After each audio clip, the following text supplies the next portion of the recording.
morning. Ti'ilmanam. Ilmanam. That's the computer.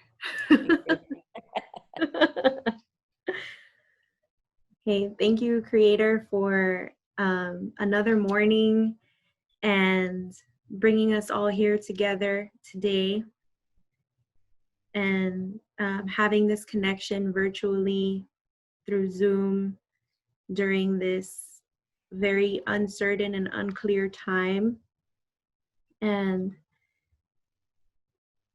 keep guiding us on the path, the red road, with clarity. Thank you, Linda, for joining us today and sharing your wisdom. We look forward to listening and hearing everything it is that you have to share with us. Tamok. Tamok.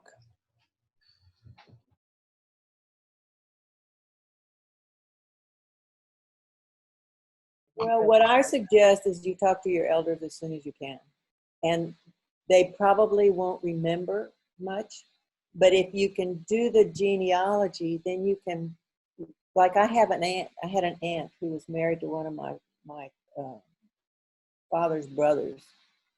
And she would go to the cemetery and she would take my cousins and some other people to the cemetery and she would say, oh, this is where so-and-so is and this is where so-and-so. And she knew where everybody was buried, but I never talked to her. And then I realized, by the time that I realized that she had all this information, she wouldn't come out of her house. She was, what do they call it when they're paranoid about getting out? She wouldn't come out of her house anymore. And so it was, it just wasn't very much. And my uncle, this one in New Mexico, got real interested when I started getting involved. He got real interested, but he didn't have any information. He didn't have much information either. And so I think I think it's a combination of doing some genealogy, which is not easy, as you know. It's not easy, and talking to elders as soon as you can. And sometimes you'll end up informing the elders instead of them informing you, because a lot of that stuff, I have a really good friend who's from Piedras Negras, and she says that they used, they just absolutely denied everything about their native beliefs and their native roots, because it just wasn't a good idea. And I read something once a long time ago that they hated Mexicans, but they killed Indians. And of course they killed Mexicans too. But the whole saying about the only good Indian's a dead Indian is not, I think a lot of people took that to heart.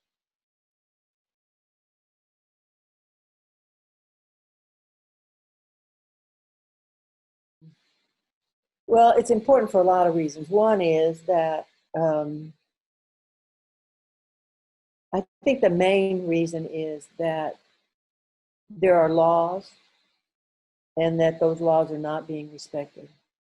That it's not just us. I mean, there have been occasions like at the mission, at Mission San Juan, where it was us. But in this case, there's a lot more than just us. And in the case like with Santa Rosa, it's more than just us. And it's interesting to see the difference between the way they're applying the law to the Alamo and the way they're applying the law to the excavations and the work that they're doing on Santa Rosa. I mean, it's like night and day.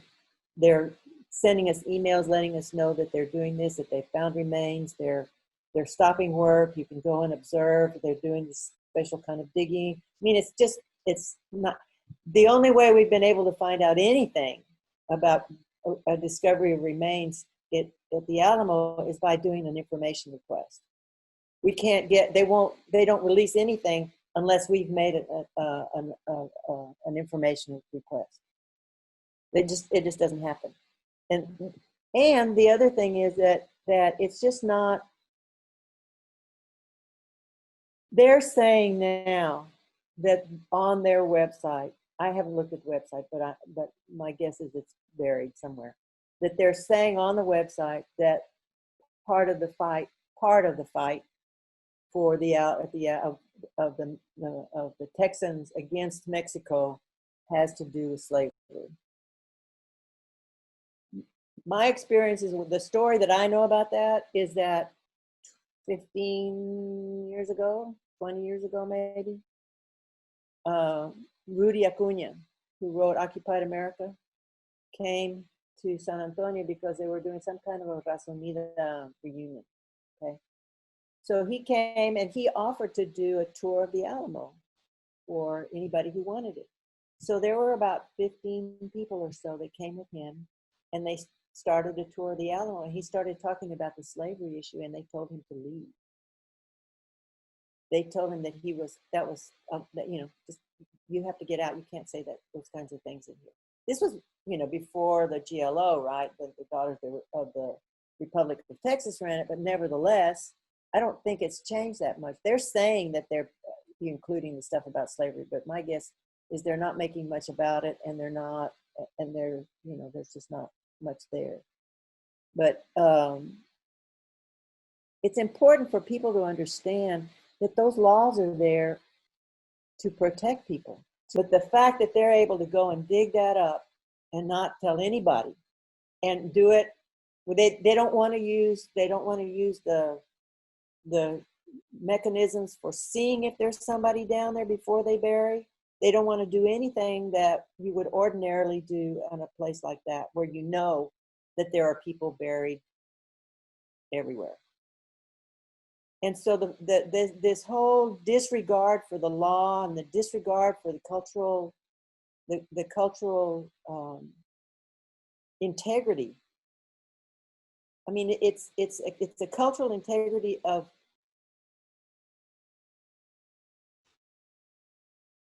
the institution. I mean, it's not just us. It's not just our cultural integrity, because it's if they told the story accurately, it would be a whole different story, of course, right? But besides that, people would understand that, it wasn't just Davy Crockett and a bunch of Anglos that were in that building when those Mexicans attacked. It was people from all over South Texas. There were people that were we were Mexicans, we were Indians, we were Spaniards, we were Kentuckians, it was a range of people. It wasn't just a bunch of Anglos there fighting for freedom. It's just not true. But that's the image. That's the way it's portrayed, is that it was only these law-abiding, rebellious, because they wanted their freedom. They didn't want Mexico to be able to tell them what to do, although they agreed to that when they went in there. That was the contract that they had. But, it's just another treaty. What the hell? They violated all the others. Why not violate that one?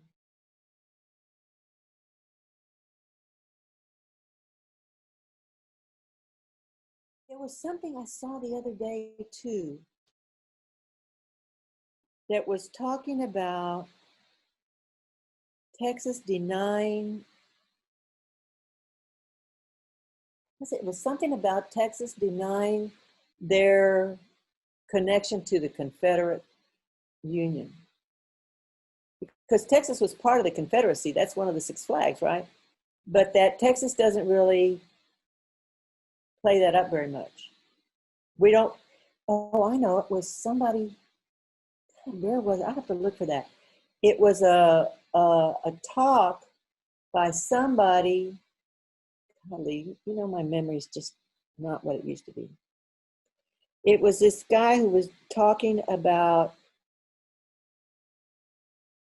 he had done some research and found that Texans don't really know the history of slavery in Texas, right? And so he went back to the textbooks that were used when he was growing up, when he was in school, because they teach Texas history in 3rd grade and in 7th grade. And he went back and looked at the things, and he looked in the index, and slavery was not in the index anywhere. So people were, and it's true. I don't remember them talking about. I remember them talking about the Alamo. I remember them talking about what's his name, the Cabeza de Vaca. There was when I was going to school, what we had was a little booklet about this big that was produced by Mobil Oil Company, and it was a graphic. It was like a cartoon book, a cartoon history book of the history of Texas, right? I'm sure that they're somewhere, somebody's got them on file somewhere. But I don't remember them mentioning anything at all about Indians in there. I don't know. I mean, what I remember was Cabeza de Vaca on the Alamo. And for me, it was kind of weird because my grandfather was an official of the Mexican government at that point. And so it was like, wait a minute, they're talking about Mexicans. They were talking about me, of course, and they were talking about my grandfather, right? And it was like, I don't know about this. But the whole notion of slavery, it's just like we didn't have slavery. They act like we never had slavery here in Texas. I mean, we remember the Confederate Union, for crying out loud. I mean, we fought Mexico to be able to keep our slaves, for Christ's sake. It's like, it's really interesting how it just gets distorted. It just, and if people would deal with what the history really is, I think so many people would be so much better off. I mean, hopefully there'd be some understanding of, how things got the way they did, the way they are now. I mean, it's just, it keeps dividing and dividing and dividing and dividing and dividing. We can't get much more divisive than we are now because we're going to explode or implode, one or the other.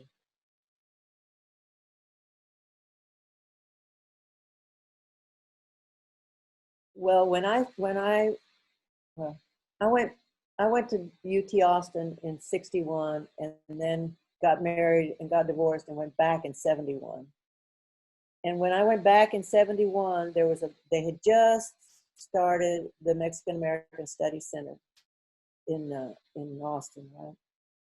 And I got a job there, which was amazing because it was really neat that I was able to work there. And so I met all these postdoctoral Chicanos they were mostly from California, but it was really interesting because they have written, I mean, the story's there. It's there. Over these years, we've had enough historians and anthropologists and whatever that the history is there. It's just, it doesn't get, we're the ones that are reading it, which is good. But then you get it, you go like into Arizona where they won't let you teach it. And so, but that's going to come back around. It is going to come back around. I just can't believe that it's just going to die there. It just ain't going to happen. There are too many of us that know about it. There are too many of us that are saying, wait a minute.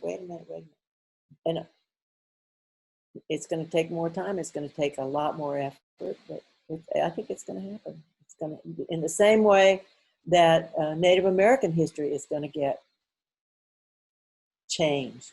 It's going to get, it's going to become truer. The problem, the difference or the difficulty with Native American history is that there's so many, they want to homogenize it, just like they want to make us into Hispanics, right? Or Latinos, everybody's all together and we all have the same, and with Native people, it's even more just, diverse. There's some basic traditions that, like the 4 directions and some of those sweat lodges, different things are traditions pretty much across the board because they're earth-based. And all those tribes are earth-based. And so if you study the earth, you come up with the same kinds of things, right? And so you have those traditions that kind of run through, but you can't say, it's like somebody saying, well, we all do this. Well, we don't all do this. we all have 4 directions, but we don't always have the same colors for the 4 directions. We don't have the same herbs for the 4 directions. We don't have the same elements for the 4 directions. We don't even have the same elements sometimes. It's just, I mean, it varies because it's earth-based from where you are. You know, it just doesn't, you're not going to have the same kind of things that you have in Alaska with natives that you have in Arizona. I mean, it's just, because the land is too different. You've got too many, there's too many variations there. Some of the ways of doing things may be the same, but they're not, you know, when you get into the specifics of it, it's just not the same.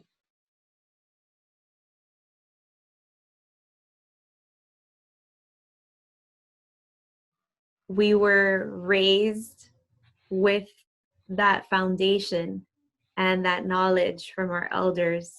And for instance, like you, Linda, how you were explaining in your story, how, you know, you had to seek the answers, right? And the same with you, Iris, as well.